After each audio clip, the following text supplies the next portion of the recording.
What did the panel think of Trump's stint as fry cooker at McDonald's? And it's, I already addressed this. It's like they see him differently. I think it's brilliant. I think it's brilliant. Yes. I think when you have somebody who is a world famous superstar, who's a billionaire, et cetera, and they do something you don't expect, it's brilliant media. And I think we gotta acknowledge that this guy is beating the pants off of us with these so-called publicity stunts. It gets into everybody's feeds, and people who are not looking at politics will look at that. I think we just have to have more fun ourselves. We were having a great time during the Democratic convention. If we have more fun, if the Democratic Party is a party of fun, people will join it. We should be doing crazy stuff too. Bill Maher recently ignited a storm of controversy during a fiery real-time segment where he confronted a guest over what he saw as an overly woke stance. True to his blunt and unapologetic style, Maher challenged the guest to defend their position, pressing hard until they began to backtrack, exposing key weaknesses in their argument. Even Van Jones, a seasoned political commentator, appeared taken aback by Maher's unrelenting line of questioning. The discussion covered a range of kindly issues, but Maher's main focus was calling out what he considers hypocrisy within certain progressive viewpoints. He wasn't pushing for radicalism, just a more grounded, balanced perspective. The segment became a defining moment, showcasing Maher's ability to use incisive, real-time questioning to cut through oversimplified rhetoric and force a deeper examination of assumptions. Watch the full exchange to see how Maher's sharp interrogation style challenges the status quo and makes people think twice. Watch the full discussion to witness how Maher's challenging questions guide his guest to reconsider their stance in real time. All right, for the panel, what does the panel think of Trump doing Joe Rogan's podcast today, and is it a mistake for Kamala not to do it? Yeah, I think it is a mistake. I think it's a mistake she didn't do this show. Yeah, did you invite her? Yeah. Of course. Yeah. No, we didn't invite her. Of course she should. We would have bumped you for her. I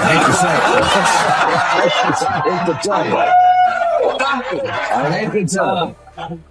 Yeah, I wish her time, I hope, but I know she's going to be campaigning in Texas. I hope she does the podcast. I think the more people see of Kamala Harris, the more they like her. She needs to get out there. I think some of that is a staff reticence that they had because of Joe Biden, which you couldn't put out there. We understand that. You can put her out there. She's terrific. She's likable. She's joyous. She's fun. She's clever. Get her out. Tensions spiked when the conversation turned to Donald Trump and Joe Rogan. As the exchange folded, Maher directly challenged Van Jones, calling out what he saw as a slide into a kind of woke orthodoxy that, in Maher's view, doesn't resonate with the average American. Never one to hold back, Maher didn't hesitate to push back hard when Jones's commentary veered into territory he considered extreme, cutting through the rhetoric with his trademark bluntness. For a guy who's not an official surrogate, you're on the waiting list. What did the panel think of Trump's stint as fry cooker at McDonald's? And it's, I already addressed this. It's like they see him differently. I think it's brilliant. I think it's brilliant. Yes. I think when you have somebody who is a world famous superstar, who's a billionaire, et cetera, and they do something you don't expect, it's brilliant media. And I think we gotta acknowledge that this guy is beating the pants off of us with these so-called publicity stunts. It gets into everybody's feeds, and people who are not looking at politics will look at that. I think we just have to have more fun ourselves. We were having a great time during the Democratic convention. If we have more fun, if the Democratic Party is a party of fun, people will join it. We should be doing crazy stuff too. And if I might add one more thing. It's like, don't immediately just go to, I hate him for that. Yeah. Which is but everybody I know here in Hollywood does that. And it's like, you're first of all, you look weak.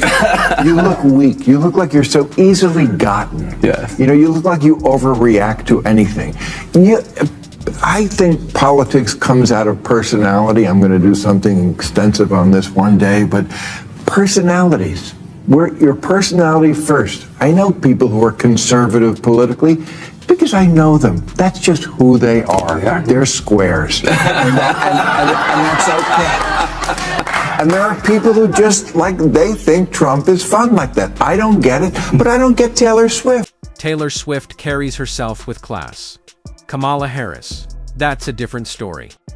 The Democrats, frankly, are exhausting people not with policies. Not even with bold new ideas, but with a performance that thrives on outrage. It's not about persuading anymore. It's about pressuring, demanding total agreement, and punishing any step out of line. And here's the twist. If a backlash is coming, it may not be sparked by some authoritarian firebrand. It could come from someone like Kamala Harris. There's something about her style, her delivery, her presence, that rubs people the wrong way. Not in the typical partisan sense, but in a more visceral, hard-to-pin-down way. It grates to be clear. This isn't a call for extremism. But if public frustration reaches a boiling point, don't be surprised if it's her tone, not her platform, that strikes the match. Not that I'm comparing them, but I'm just saying. I bet you would have bumped me for Taylor Swift too. What's this? You would have bumped me for Taylor Swift. Oh, and I'm. Of course I would. Everybody else is turning you down. I'd bump Kamala for Taylor Swift.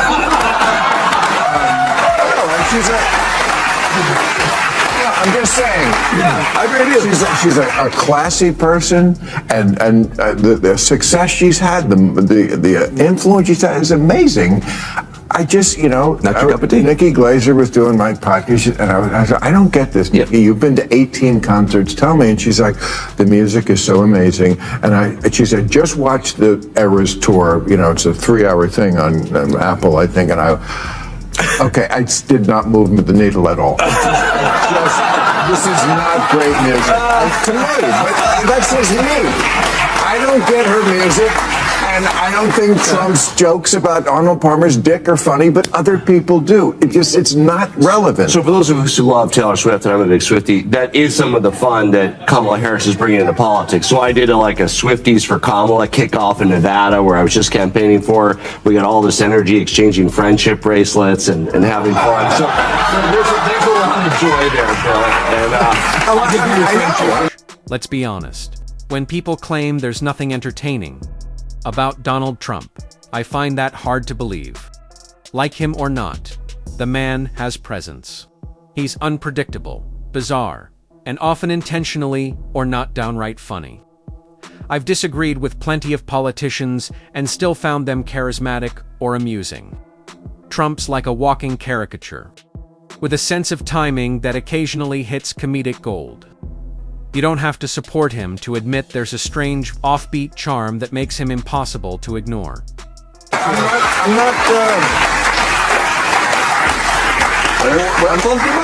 yourself out. I love all the joy and all the everything that, she does great stuff, but, I just don't get the music. All right. What are your thoughts on the Menendez brothers' potential being released on parole, and is it a positive sign for proponents of criminal justice reform? I'm not exactly glued to every episode of the Menendez brothers docuseries. But the idea of Kamala Harris sitting down with Joe Rogan, that's wild. Lately, Harris has been steering clear of major platforms, opting for smaller, more controlled appearances. Even those haven't gone smoothly, like the time she hyped up a rally featuring Beyoncé, only for Beyoncé not to show. People were not happy. It honestly feels like she's avoiding big interviews because every time she steps into the spotlight, her approval takes a hit. Personally, I find her energy overwhelming, always dialed up to max. And maybe that's why she's been laying low lately. Anyway, I'd love to hear your thoughts on Bill Maher's recent interview with Van Jones, especially his take on Yarous, who strangely reminds me a lot of Tim Walz. Drop your thoughts in the comments, and if you're into real, no BS political commentary, make sure to like, share, and subscribe to the channel.